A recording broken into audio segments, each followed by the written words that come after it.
Egipto es una tierra de misterios. Hace unos 5000 años surgió a ambas orillas del Nilo una cultura espléndida, en muchos aspectos desconcertante, y lo hizo de repente, como si apareciese de la nada. Duró algo más de 30 siglos, hasta su conquista por el Imperio de Roma, y en ese tiempo sucedieron tantas cosas, se acumularon tantos hechos, que reconstruir su historia es ya una tarea imposible. Muchos de sus secretos permanecen enterrados y gran parte de aquellos conocimientos están definitivamente perdidos. Pero lo que dejaron es sorprendente, a veces inexplicable a la luz de nuestra ciencia actual.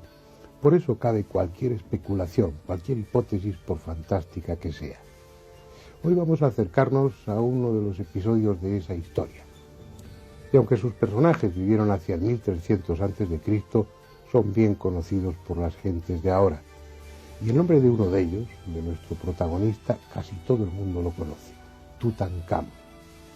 Sin embargo, lo más interesante que puede decirse de ese faraón es que murió y fue enterrado, porque fueron las circunstancias que rodearon al descubrimiento y explotación de su tumba lo que han hecho de él un auténtico mito. Obviamente, para hablar de un personaje como ese hay que ir a Egipto, así que hemos estado allí para prepararles este documental.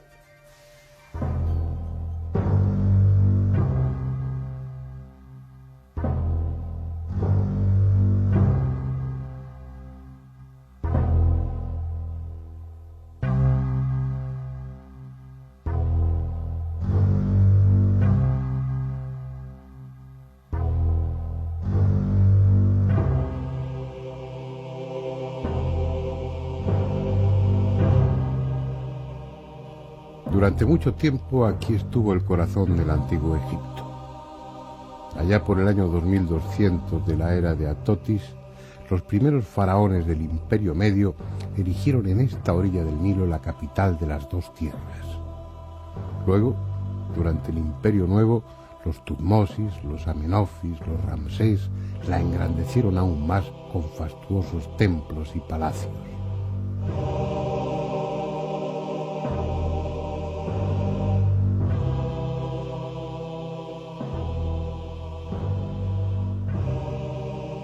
Han transcurrido tantos siglos que ya nada es igual.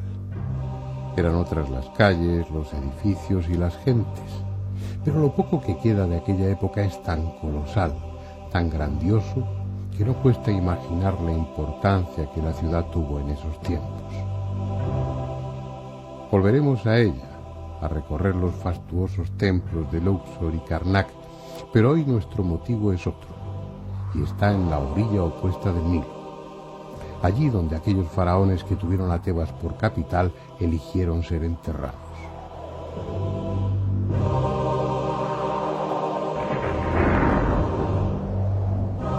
Un árido y tortuoso valle detrás de los cerros de Deir el-Bahari, al que todo el mundo conoce como el Valle de los Reyes. Según parece, fue Tutmosis I, el tercer faraón de la dinastía 18, quien hace unos 3500 años eligió este lugar para ser enterrado en un sepulcro subterráneo cuya entrada debía taparse después para que ningún saqueador turbase su descanso eterno.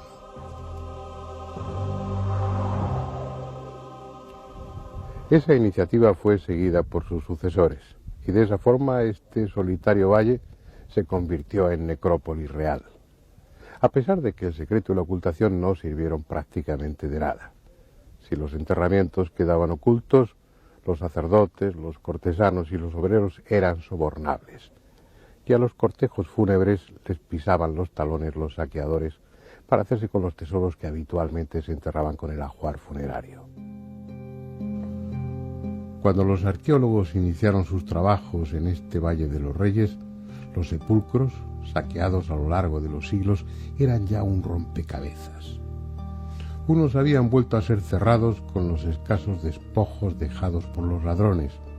Otros contenían momias procedentes de enterramientos vecinos, y no pocos solo conservaban un sarcófago vacío.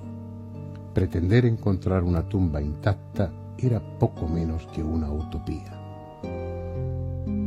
Lord Carnarvon y Howard Carter lo sabían cuando tuvieron licencia para excavar en la zona en 1914, pero como tantos arqueólogos alimentaban un sueño. El suyo era hallar el sepulcro aún sin descubrir de un joven faraón de la dinastía 18 que tuvo un breve reinado, Tutankamón. Pero era un sueño que tardaría en cumplirse. La Primera Gran Guerra Mundial acababa de estallar, interrumpiendo esa y otras muchas esperanzas.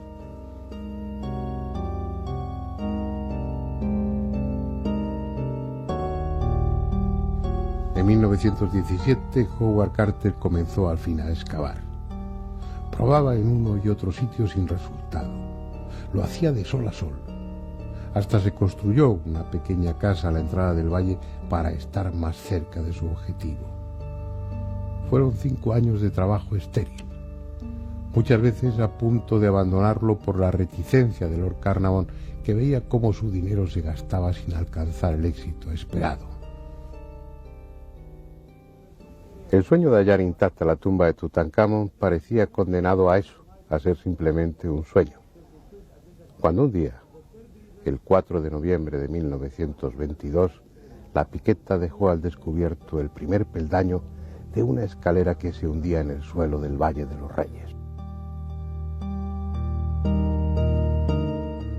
No es frecuente, pero a veces el destino colma con creces las ilusiones de algún hombre. Y eso pasó ese día con Carter y Carnarvon.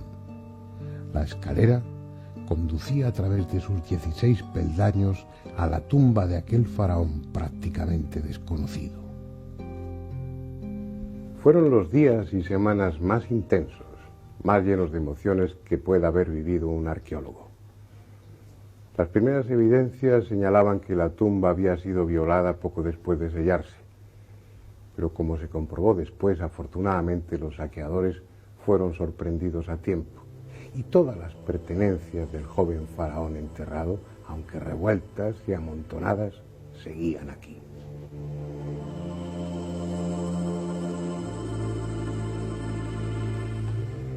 Fotografías de la época tomadas por el propio Howard Carter o sus ayudantes durante las excavaciones son el testimonio gráfico de un acontecimiento que conmocionó al mundo.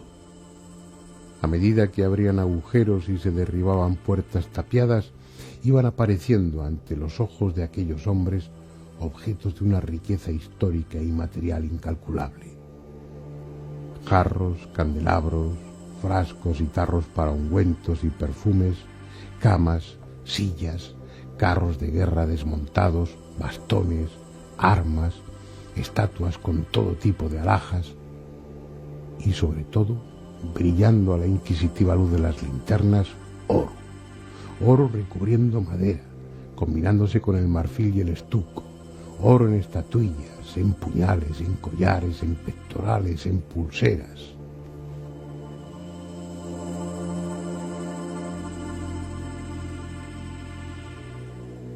Cada hallazgo, cada nueva pieza era un titular en los periódicos.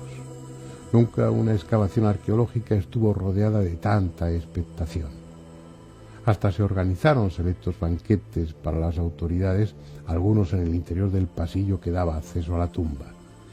Todos querían estar allí. Todos querían participar de alguna forma en el descubrimiento.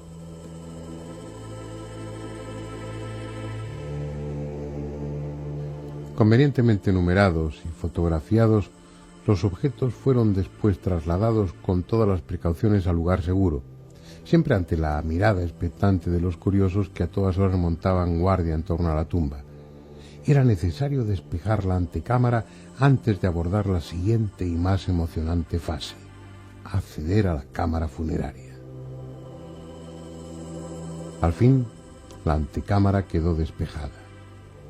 La puerta tapiada de acceso a la cámara funeraria, todavía flanqueada por 2 guerreros de tamaño natural y con el yeso cubierto de sellos que garantizaban que aún permanecía tal como la dejaron 3200 años atrás, fue cayendo a golpes de piqueta hasta dejar ver lo que había al otro lado. La primera impresión fue que ante ellos se levantaba otra pared, esta vez de oro en lugar de yeso, oro bruñido, lleno de ornamentos y símbolos mágicos que aseguraban la protección del difunto. Era una gigantesca capilla dorada de casi 3 metros de altura, tan grande que ocupaba casi toda la cámara funeraria. Las puertas no tenían sello, pero al abrirlas descubrieron que dentro de esa capilla había otra, y con el sello intacto. Nadie había profanado el féretro del faraón. Pero aún había más sorpresas. Una puerta sin tapiar daba acceso a otra pequeña cámara. La luz de las linternas desvaneció las sombras y pareció dar vida a una imagen de Anubis, el dios chacal, que sobre unas andas parecía custodiar los tesoros del monarca.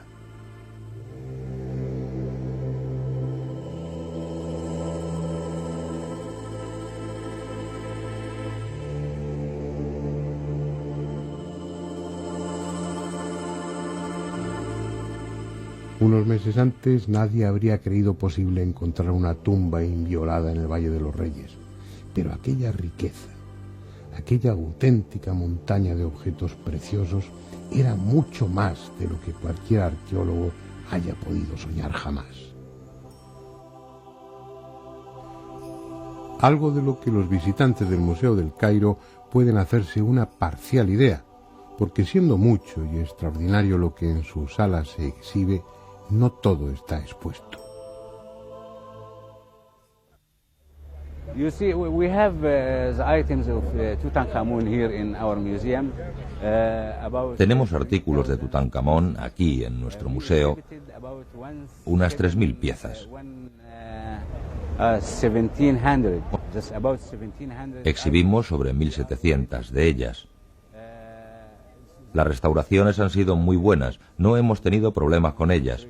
Si encontramos algo mal, y creo que Carter ya encontró varias cosas rotas, destruidas, las tratamos aquí, en nuestra sección de restauración.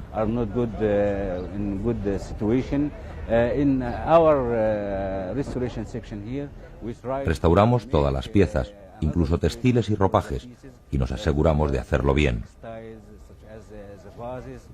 Tenemos en nuestro almacén varias piezas del tesoro de Tutankamón que quizás necesiten una restauración y la haremos.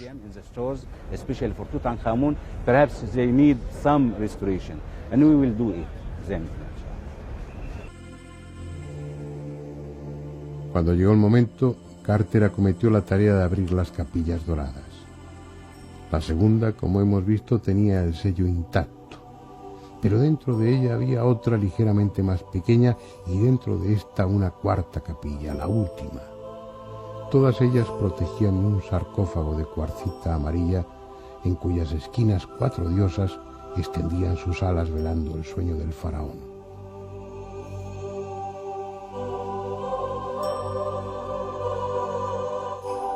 Levantada la tapa y tras quitar un fino lienzo que lo envolvía, quedó a la vista un féretro que reproducía la imagen de Tutankamón.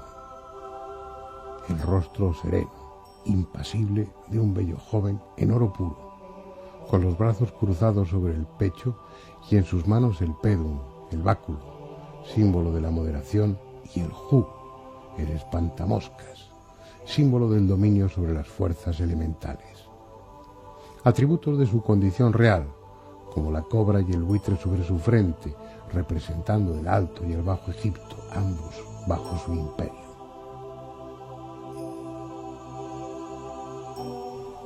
Dentro del féretro había otro, y dentro de él otro más. 3 féretros que protegían la momia real. Todos ellos de una riqueza deslumbrante, cubiertos con láminas de oro e incrustaciones de piedras semipreciosas, de pasta de vidrio, de lapislázuli.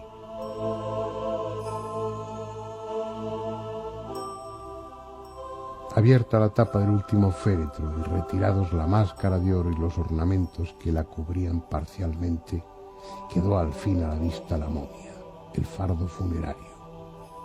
Habían transcurrido casi exactamente 3 años desde que se descubrió la tumba, cuando las primeras vendas que envolvían el cuerpo fueron quitadas.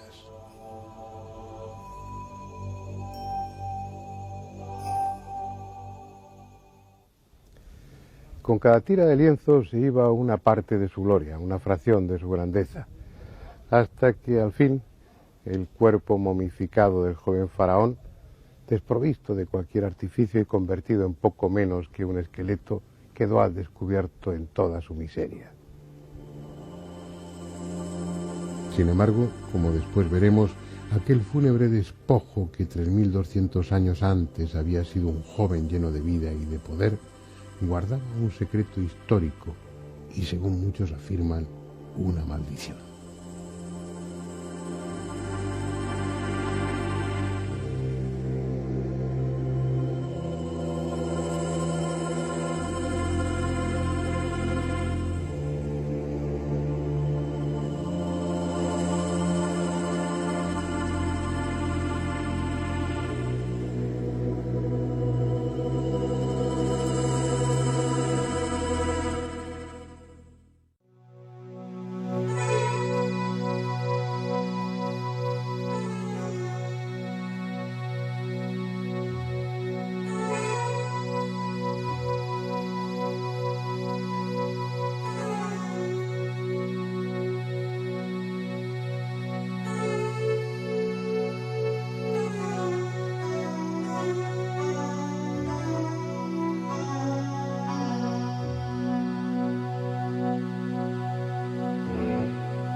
Antes hemos conocido las circunstancias que rodearon el descubrimiento de la tumba de Tutankamón, un faraón de la dinastía XVIII del que la historia sabía muy poco hasta entonces.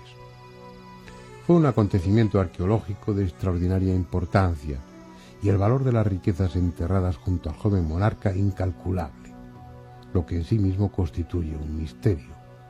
¿Por qué tal ostentación en la tumba de alguien que tuvo un reinado muy breve, que no participó en campañas militares de interés, que no añadió nuevas tierras al imperio y que, aparte de nacer, lo único aparentemente importante que hizo fue morirse? La razón hay que buscarla en su antecesor, un faraón célebre que sí ocupa un lugar destacado en la historia del Antiguo Egipto, Amenofis IV, llamado también Akenatón.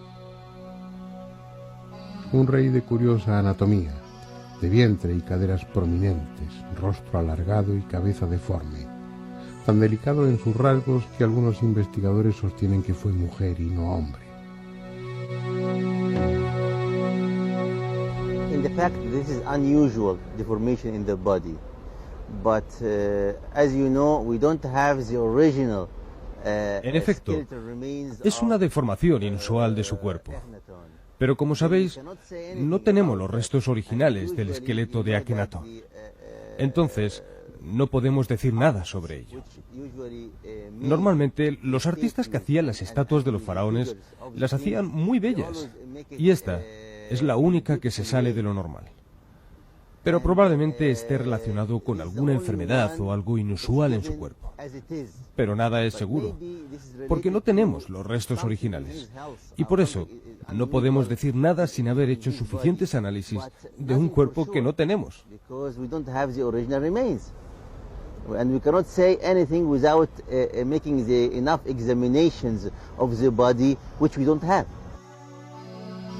Lo que sí está claro es que era un innovador, un faraón idealista, revolucionario, que rompió con las más sólidas tradiciones, sobre todo religiosas, al punto que también es conocido como el faraón hereje. Su pecado fundamental fue establecer como dios único a Atón, simbolizado por la fuerza solar. Eso significó que la todopoderosa clase sacerdotal de Amón perdiese en gran medida su influencia social y política que había mantenido a lo largo de los siglos. Pero es que además redujo el ejército al mínimo imprescindible, con lo que también se granjeó la enemistad de los militares. Y por si fuera poco, trasladó la capital a una ciudad nueva, Telelamarna, la ciudad del sol, con lo que la clásica Tebas perdió la importancia que hasta entonces tenía, y eso significó también el enfrentamiento con el pueblo y con la burguesía. Las consecuencias de tantos y tan drásticos cambios fueron una guerra civil y su asesinato a manos de su propio médico, que lo envenenó. Tuvo una esposa célebre, Taduquipa, hija del rey de Mitanni, a la que rebautizó con el nombre de Nefertiti, que significa la bella que ha venido. Akenatón y Nefertiti tuvieron 6 hijas. A una de ellas, la tercera, Ankhesetón, la casaron cuando tenía 9 años con el personaje de esta historia, Tutankamón, que por entonces se llamaba Tutankatón y contaba con 12 años de edad.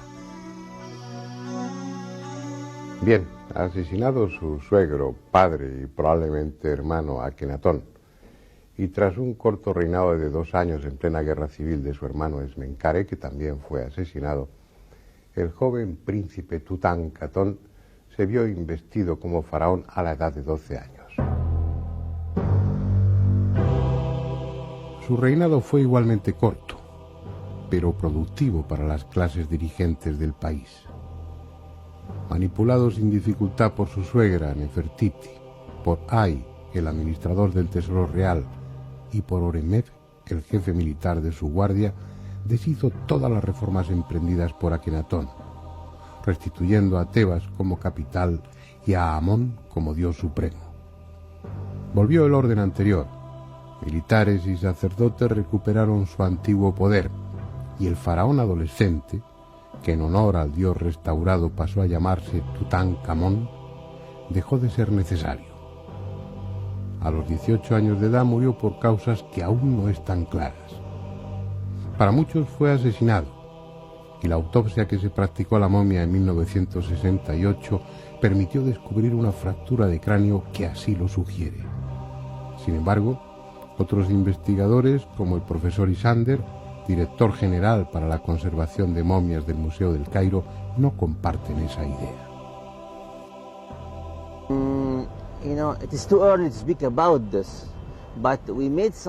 Es ya muy antiguo hablar sobre esto, pero hicimos algunos exámenes de algunos de los cráneos de otras momias procedentes de distintos lugares de Egipto y obtuvimos unos buenos resultados en diferentes partes de sus cuerpos.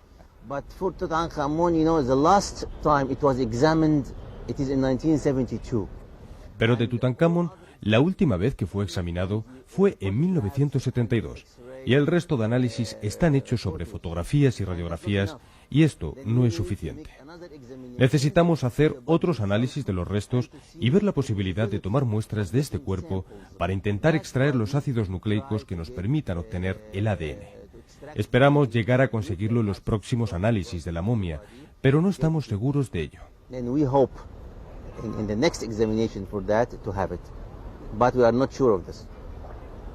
Carter Group had made a lot of works on the tomb of Tutankhamun, and el grupo de Carter hizo muchos trabajos en la tumba de Tutankamón, y uno de ellos fue el tratar de sacar la momia del primer cofre en el cual estaba perfectamente encajada. Y tuvieron que quemarla o calentarla hasta altas temperaturas, y esto tuvo un efecto negativo sobre los restos de la momia, que en parte se quemaron. Por eso es por lo que no podemos decir nada ahora. Después de que se hagan análisis, podremos decir algo, pero no ahora. After we make examination, we can say something, but not now.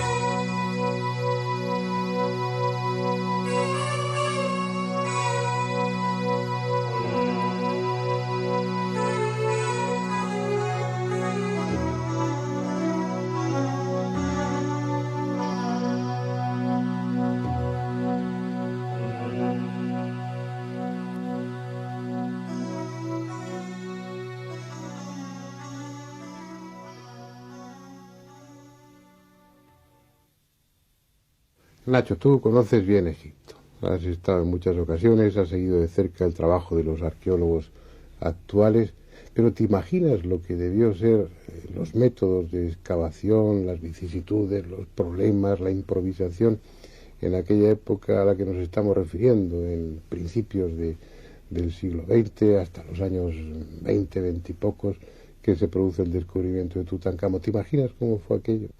Pues yo lo veo plagado de méritos, porque imagínate, Fernando, que siempre se ha echado en cara que el trabajo de los arqueólogos que trabajaron no solamente en la tumba de Tutankamón, sino en otras excavaciones a lo largo y ancho de Egipto, que se empleaban la dinamita en sus trabajos, pues como digo, siempre se les ha echado en cara los métodos poco científicos que utilizaron en sus excavaciones. Pero es que no había más de lo que ellos podían utilizar. No había cátedras prácticamente en ninguna universidad europea ni americana donde se enseñaran los métodos modernos que hoy conocemos como la arqueología. Fue Flinders Petrie el primero en utilizar estos métodos con una lógica más o menos en este tipo de excavaciones, y precisamente Howard Carter fue uno de sus alumnos más aventajados cuando él trabajó con Petrie, no solamente en Amarna, sino en otros lugares como Deir el-Bahari. Y desde mi punto de vista es uno de los, como decía al principio, uno de los grandes méritos que tiene todo el trabajo realizado casi durante una década en todos los objetos, cientos y casi miles de objetos que aparecieron en el interior de esta tumba tan fastuosa. Porque da la impresión de que es muy fácil criticar esa actitud, esos métodos, bueno, discutibles ciertamente, de aquellos arqueólogos, pero bueno, presupuestos debía haber muy pocos, de casos como el de Carter, con los gastos sufragados por un particular como era Lord Carnarvon, algunos museos como el Metropolitan y otros, algunas fundaciones empezaban a dar algo de dinero, pero la impresión es que en aquellos años había que trabajar deprisa y encontrar rápidamente algo que justificase las inversiones que otros hacían, o a veces las que el arqueólogo sacaba de su propio bolsillo, ¿no? La propia relación que existía entre Lord Carnarvon y Howard Carter era una especie de historia de amor y odio, ¿no? En ocasiones se llegó a decir que se llevaron mal, que Lord Carnarvon vio con malos ojos el acercamiento que tuvo Carter con la hija de Carnarvon, Lady Evelyn Herbert, y precisamente quizás fue uno de los matices que dio importancia al descubrimiento de la tumba de Tutankamón como el punto de partida de la historia de la arqueología, como un foco inicial de trabajos en donde realmente la paciencia y el tiempo, lo que tú comentabas ahora, que quizás los mecenas o las instituciones metían un poco prisa a los excavadores para descubrir grandes hallazgos y justificar de alguna manera todo el dinero que se había invertido durante años. Piensa que Lord Carnarvon fue casi 15 años continuos dejando dinero en el Valle de los Reyes en excavaciones prácticamente nulas, apenas 2 tumbas reales y poquito más, en donde a jugar funerario había prácticamente nada. Pero quizás habría que agradecer a Howard Carter todo el tesón que tuvo en esperar, en quizás hacerle convencer a Lord Carnarvon que estaban muy cerca de un hallazgo quizás importante. Es precisamente uno de los puntos que se han echado en cara a lo largo de toda esta historia, ¿no? Que Carter quizás ya sabía de antemano la ubicación exacta de dónde estaba la tumba de Tutankamón y que dejó su descubrimiento para el final, el último halo, ¿no?, de esperanza que tenía con Lord Carnarvon en que él financiara las excavaciones para sorprenderle. También no debemos olvidar lo curioso, lo singular que puede resultar que el primero, casi el segundo día de retomar estas excavaciones en noviembre de 1922 fue cuando Carter descubrió el primer escalón de la escalera que llegaba hasta la tumba de Tutankamón. Pero no obstante, hay que pensar también en la suerte que tuvo la arqueología, la historia de la arqueología y en concreto la egiptología, en que fuera Carter y no otro quien descubriera la tumba de Tutankamón, porque siempre también se ha dicho que Theodore Davis, el americano que tuvo antes que él la licencia para excavar en el Valle de los Reyes, si hubiera sido él el que encontró la tumba de Tutankamón, prácticamente no hubiera quedado nada, porque precisamente Davis lo único que buscaba era tesoros. Carter, hay que agradecerle que también tenía dentro de sí el espíritu de la ciencia, el espíritu de la investigación y de dar a conocer al resto del mundo la historia, una de las historias más oscuras de Egipto, la época de Amarna y de Tutankamón. Y hacerlo con un mérito indiscutible. Yo cuando de adolescente leía las primeras cosas sobre la tumba de Tutankamón, libros de divulgación, me llamaba la atención el que entre el descubrimiento de los escalones que conducían a la tumba y el abrir el último féretro para encontrarse con la momia, transcurrieron meses, un par de años, 3 años casi, ¿no? Cuando, seguro después de una búsqueda tan intensa, Howard Carter llevaba muchos años buscando la tumba de Tutankamón, la encuentras, yo me pongo en su lugar y yo creo que no habría podido resistir la tentación, habría quitado todo para llegar cuanto antes a encontrarme con aquel que era el objeto de mi obsesión, ¿no?, durante tanto tiempo. Y sin embargo él aplicó una metodología, supongo que cometería errores, pero siguió de una forma disciplinada un proceso en el que iba fotografiando, numerando, ordenando a medida que iba retirando. No había en la práctica prisa, pero por dentro debía ser una especie de angustia permanente en la que ese hombre y también Lord Carnarvon vivieron, ¿no?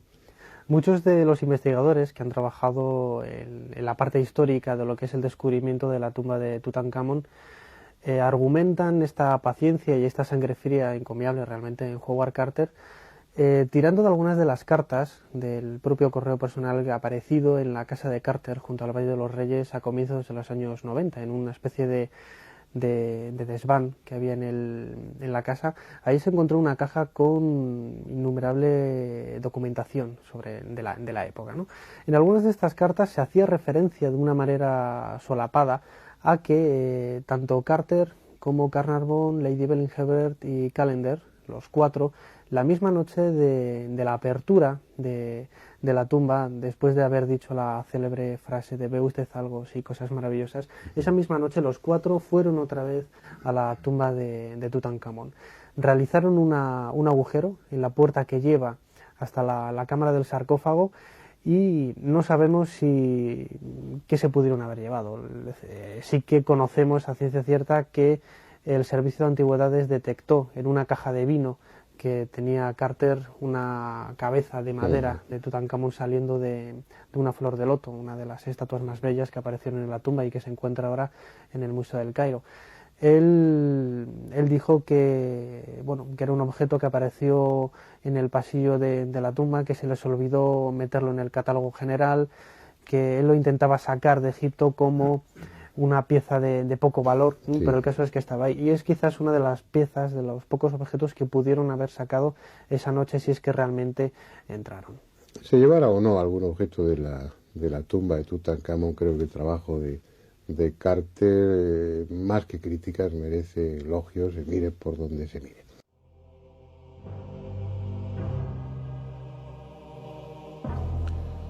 La primera víctima fue Lord Carnarvon, protagonista junto a Howard Carter del hallazgo y violación de la tumba.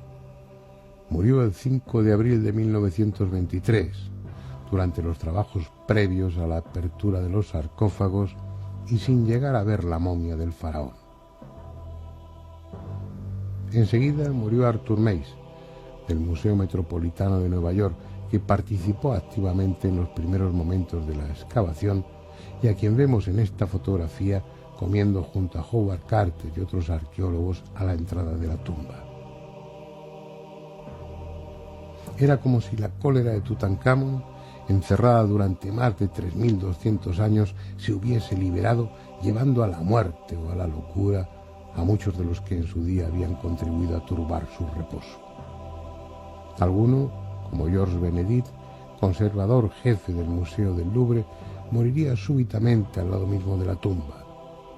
Otros se suicidaron, como Lord Westbury, su esposa y el hermanastro de Lord Carnarvon, o murieron en accidentes a veces inexplicables y de enfermedades con imprecisos diagnósticos, como Richard Bethel o la propia esposa de Lord Carnarvon, supuestamente muerta por la picadura de un mosquito.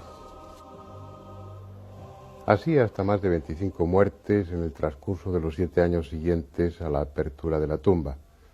Unos habían tomado parte en la excavación, otros conservaban joyas o alguna pequeña pieza del ajuar funerario, y muchos simplemente habían estado allí en los primeros meses. Para los que buscan una explicación racional de los hechos, quizá esa sea la clave. Algo en el aire estancado de aquella cámara afectó a parte de la treintena de testigos ilustres que asistieron a la apertura de la tumba. Gérmenes, esporas de hongos patógenos, algún virus entonces desconocido. Sea lo que fuese, la fuerza desatada se calmó o se extinguió, y los que no habían sucumbido continuaron su existencia normal, como Howard Carter, el principal responsable del hallazgo y de todos los trabajos realizados en la tumba.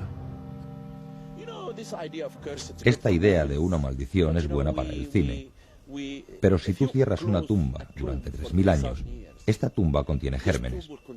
Si abres la tumba, los gérmenes se activan como le pasó a Lord Carnarvon.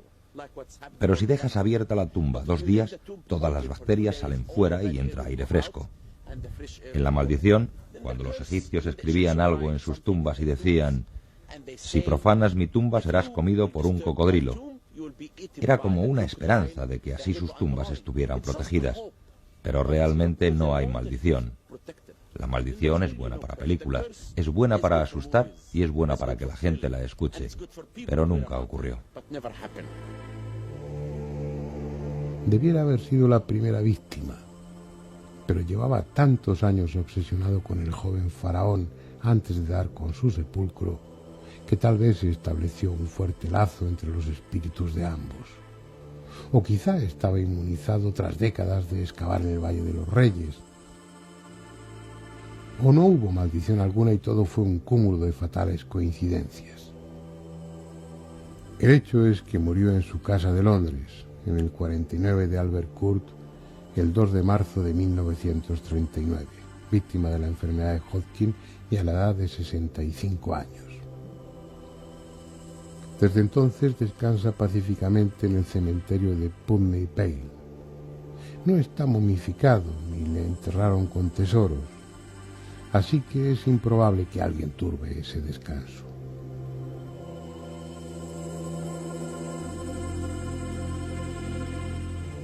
Fue un hombre de vida dura. A los 17 años ya estaba en Egipto como dibujante, plasmando en sus acuarelas las formas y sobre todo los colores de las piezas halladas que la fotografía de entonces no podía retratar.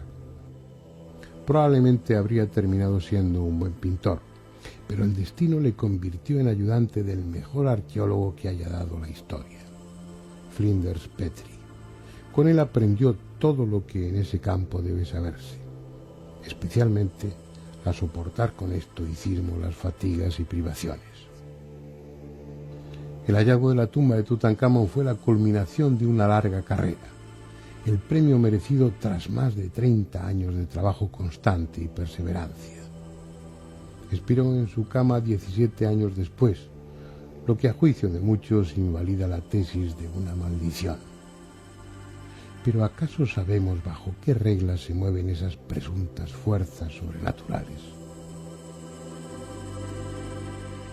Para los peones que trabajaban en la excavación no hubo dudas de que algo siniestro iba a suceder cuando una serpiente cobra se comió al canario que Howard Carter se había hecho traer y del que se sentía tan orgulloso. Para ellos, esa cobra no podía ser otra cosa que el espíritu del faraón sediento de venganza. Simples supersticiones, tal vez.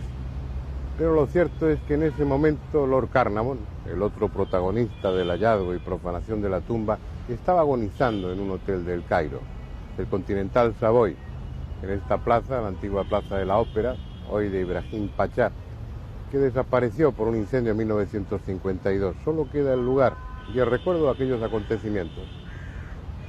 Se dijo que podía ser por la picadura de un mosquito, tal vez fue por una neumonía como figura en el certificado de función, quizá una histoplasmosis, pero en realidad, aunque se ha especulado mucho, no se sabe de qué murió Lord Carnarvon. Lo que sí se sabe es que cuando estaba agonizando repitió varias veces, horrorizado, una frase extraña, una frase que decía: un pájaro me araña la cara. Una frase aparentemente sin sentido, pero que para los egiptólogos sí lo tiene. Una conocida maldición escrita en el primer periodo intermedio dice textualmente que el pájaro Nekbek destrozará a arañazos el rostro de quienes profanen una tumba. Nekbet era la diosa buitre, símbolo del Alto Egipto y protectora de los faraones en este y en el otro mundo. Finalmente, Lord Carnarvon, el señorito inglés que se dedicó a la arqueología porque el clima seco de Egipto era favorable para su salud, abandonó este mundo no sin antes pronunciar otra frase igualmente siniestra: he oído su llamada y le sigo. Esas circunstancias ya hacen de la de Lord Carnarvon una muerte más que singular. Sin embargo, no habrían sido suficientes para sustentar la idea de una maldición de no haberse producido otras dos casualidades más que inquietantes. Era la 1:45 de la madrugada del 5 de abril de 1923. Tras 8 días de enfermedad, Lord Carnarvon acababa de morir. Y en ese momento, la ciudad de El Cairo se quedó a oscuras. Durante 5 minutos se interrumpió la corriente eléctrica y reinaron las sombras. Luego la luz se hizo de nuevo. Lo extraordinario es que nunca se supo la causa de la avería y mucho menos por qué se arregló sola.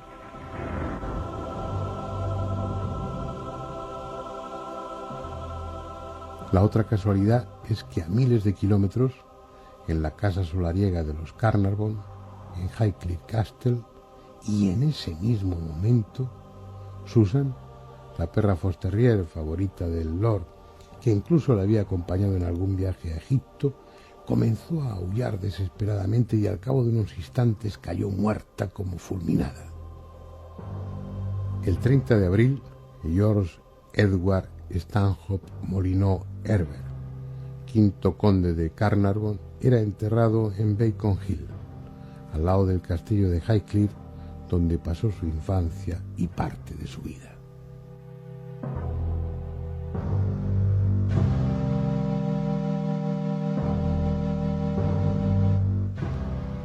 Si es cierto lo que muchos piensan, la muerte de Lord Carnarvon no fue un hecho aislado. Fue la primera de una larga lista sobre la que flotó ominosa la sombra de Tutankamón.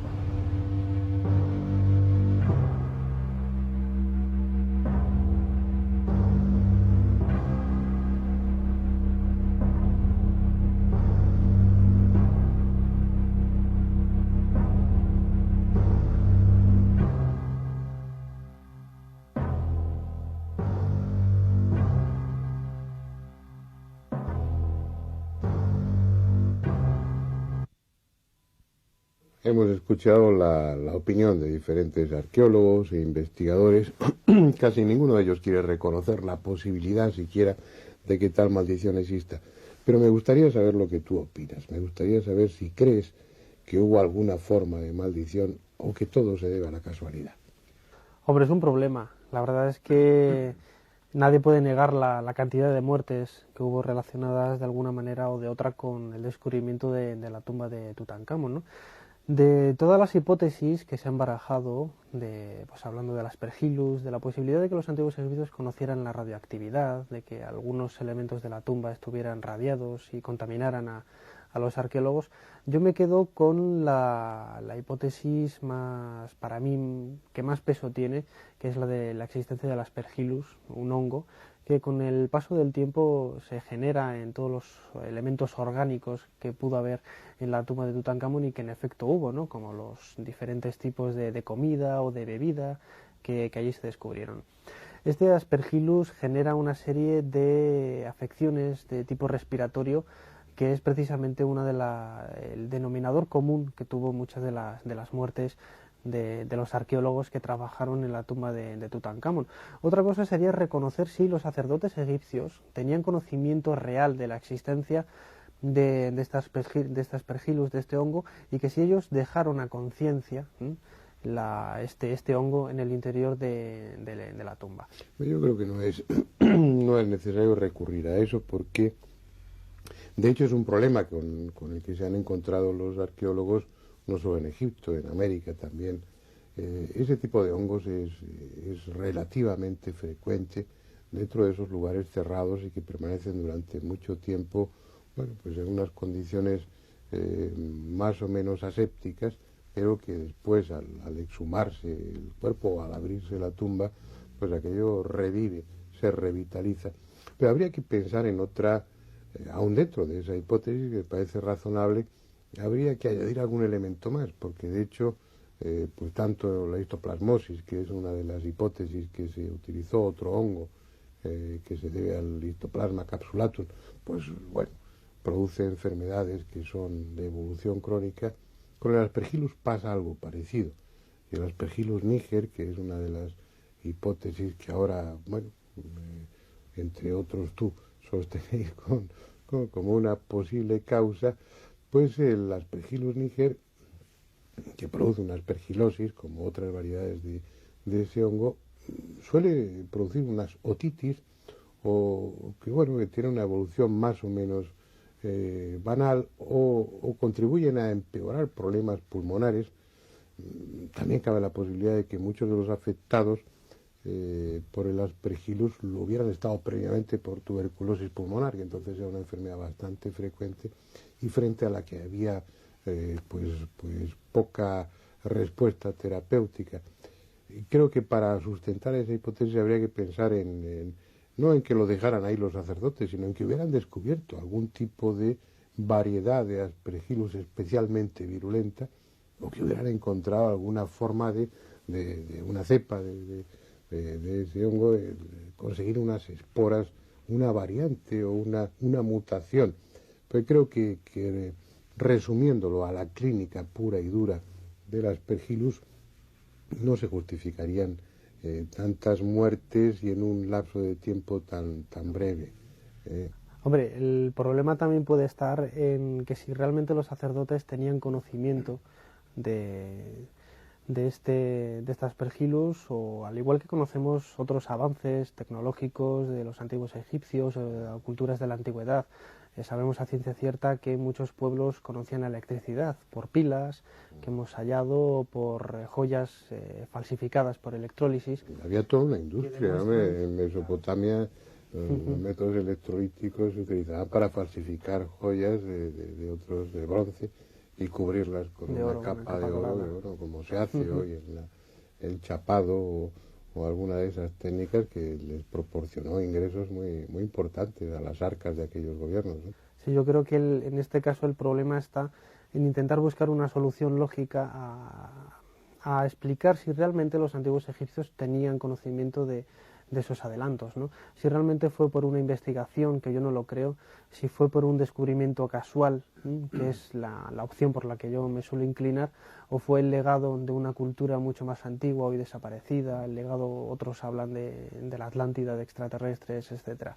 El caso es que el problema de la maldición de Tutankamón es uno de los pocos enigmas de la historia de Egipto que tienen una base científica y que se puede explicar. Y precisamente los propios egiptólogos, cuando realizan estudios continuamente sobre la maldición, es que realmente reconocen la existencia de que ahí ocurrió algo, ¿no? Si no lo hubieran dejado pasar, al igual que dejan de lado y obvian otro tipo de teorías relacionadas con aspectos más críticos, más candentes de la egiptología, como el simbolismo de las pirámides, aspectos esotéricos de su religión, etcétera. Pero es bastante ya significativo que los egiptólogos pierdan su tiempo, entre comillas, en este tipo de investigaciones, ¿no? Para mí es uno de los aspectos que da valor al fenómeno como tal de lo que es la maldición de los faraones. Yo soy de los que sustentan la opinión de, que de momento no hay una explicación racional, si es que hay que buscarla. A lo mejor ese número de muertes o el que esas muertes se produjesen en un lapso de tiempo corto, pues se puede atribuir a la casualidad o a razones que nada tengan que ver con la tumba. Lo que sí pienso es que en un país tan religioso como aquel, con un convencimiento tan pleno en las fuerzas sobrenaturales, pues probablemente si creían en una maldición, bastaba con encomendársela a esos todopoderosos dioses, seres espirituales fuertes que rodeaban al hombre de entonces y especialmente a los faraones, y delegar en ellos la muerte o el castigo para cualquier profanador de tumbas sin preocuparse de colocar trampas o cebos, aunque lo hacían, pero lo hacían más que nada para que no se llevaran los tesoros, ¿no? Para evitar esas violaciones. Bueno, sea lo que fuere, lo cierto es que lo que hubiese ahí se evaporó en el aire seco del Valle de los Reyes y nunca más ha vuelto a pasar nada. Son miles de turistas los que cada año visitan la tumba de Tutankamón y afortunadamente a ninguno le sucede nada más allá de lo natural o de lo que le puede suceder a cualquier otra persona. Lo que también se ha evaporado en nuestro tiempo, así que vamos a dejar el tema aquí y a dejarlo en ese terreno incierto que a nosotros tanto nos gusta, que compete a temas como este que se mueven entre lo probable y lo imposible, que se mueven entre lo convencional y lo absolutamente inverosímil. Esos temas que constituyen el argumento fundamental de un programa como este. Un programa en el que yo les espero la próxima semana. Hasta entonces.